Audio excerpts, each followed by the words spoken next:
Friends, today I want to talk about the LGBT hate bill in Ghana. And I'm doing this to wake you up. Everyone who is sleeping so far, who don't want to be considered as a person that hates human beings, anyone, this is the time for you to take a side. Especially when the whole thing has become politicized. We need to be very, very careful. Now, whatever you see happening in Ghana is happening in Britain. It's happening in America. And so it's important for us to be making comparative analysis so that we expose what the ordinary man cannot see. Hate, political opportunism on the wings of hate need two things. It just needs two things. One, believe. People believe, and because of their belief, they become ignorant and therefore vulnerable. They become exploitable. You need that kind of population. Two, a target community who are minority and therefore vulnerable. So remember, the belief system of a people can make them vulnerable. The minority number of people, because they are minority either by skin color or by sexuality or by anything or by the religion, they can be minority, and therefore they are also vulnerable because of their number. Now, when the target of hate is able to identify these two, what the target of hate then does is that he, as a politician, weaponizes them. When that person is able to weaponize the ignorance because of their belief, they are vulnerable. He weaponizes them against the targeted minority who are vulnerable. Hate crime become acceptable as norm. And this exactly is what Sam George has done in Ghana. And that exactly is what happened under Jeremy Corbyn. You remember Momentum? You remember Jeremy Corbyn? You remember the anti-Semitism committee within Labour Party? This is where Ghanaians are today. Exactly the same place. And we need to open our eyes. Let's first look at Jeremy Corbyn and his Momentum group. Within the Labour Party, Jeremy Corbyn was sitting there, and some Muslims who naturally, because of their dislike for Jews, naturally, Jeremy Corbyn actually is a pacifist. And there are anti-Semites, people who are, because they are Muslims and Arabs, they naturally hate the Jew. They infiltrated the party, the Labour Party, and they begin to weaponize, take advantage. They did a lot of things. Under the watch of Jeremy Corbyn, he didn't do anything. He sat down. The committee then came up to judge him. He is a pacifist. Clearly, he might not have noticed it, but it was all playing to his own gallery and work for him. But there are politicians who infiltrated the party to spread the hate. The British said no. Inasmuch as they could not seriously do much about the Labour Party itself, Jeremy Corbyn was targeted, and they made sure that within the party is cleaned up.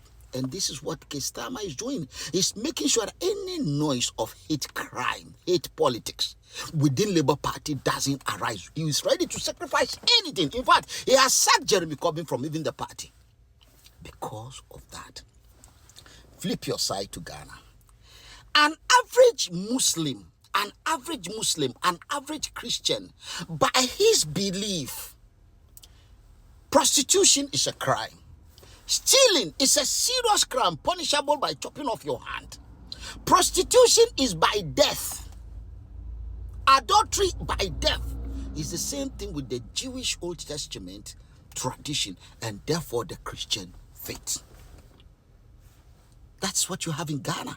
So these people, if you have someone like Sam George, who is a politician, who now is weaponizing these people and saying that his identified group that he feel are dangerous to the population of Ghana because he believe they are promiscuous. He tried to convince Ghanaians, LGBT people spread diseases. They are promiscuous. They just go about having sex. They do nothing. They are just there, and they are not men and they are not women. They are just like animals. This is exactly the game Sam George has played, weaponizing the vulnerable and poor people whose belief system has criminalized these activities that the Ghana government has not criminalized.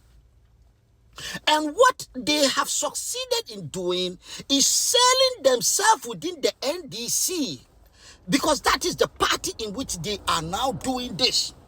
And under the watch of John Dramani Mahama is quietly sitting there. Because if you have succeeded in making Ghanaians by their belief and therefore vulnerable system, where the politicians have now putting themselves like Sam George as the actors, the preservers of both traditional and the Christian and the Islamic values. And here we are in trouble. So it's a serious trouble. Serious trouble. That today, if you come up with a bill and you tell Ghanaians that anyone who still his hands must be chopped, wallahi, Ghanaians will vote for it. Ghanaians they go into the parliament and say, cut it off. Meanwhile, the first person whose hand should have been cut off is John Dramani Mahama. Yes. Why? He stole a car. He stole a car, ordinary car. A president of Ghana that was put on the panel. They investigated him, investigated him. He denied it. He's a liar. He denied until he was caught. Under him, never in the history of Ghana, a whole president. That is an opportunist. That is the one whose hand has to be chopped off first. But because he's powerful with his brother, very rich, they will be escaped. The poor people who will vote for this kind of people are those whose hands will be chopped off every day. And unfortunately, they form the majority. But their faith cannot make them understand that they will be the victim of what is happening. Here we are. A gay, lesbian, John Dramani Mahama himself was on record saying that they are being stigmatized. That's why we don't know them. So they should come out. John Dramani's mama said it as a vice president of Ghana. Akufo-Addo was granting an interview on Al Jazeera. The difference between these two people on this issue is somehow a bit edgy, but you can dig. Akufo-Addo said, if they show themselves that they are ready, when he was young in Britain, he knew British people don't like, but now they accept it. But in Ghana, he has not seen that, and therefore we need to wait. And they started becoming active. And he came to say that under his watch, that man marrying a man or a woman marrying will not be a law. He is not saying that. He is going to make a law. He said he will not sign a bill that will legalize same-sex marriage. That is what he said. But he didn't say he's going to remove and kill and put them in prison. He didn't say that. John Dramani Mahama also have changed his position. So they are playing games. But Sam George, if Kofi Ali come to say that, what is wrong in this problem that you have made a problem, weaponizing people's way of life and sexual preference? What is your own problem? He said Kofi Ali is paid by foreigners. So you stop being a Ghanaian because you disagree with Sam George. LGBT are Ghanaians. They can't stop being Ghanaians. Why do you want to kill Ghanaians? Why do you want to imprison Ghanaians for sexuality? In this day and age, we need to take this serious on.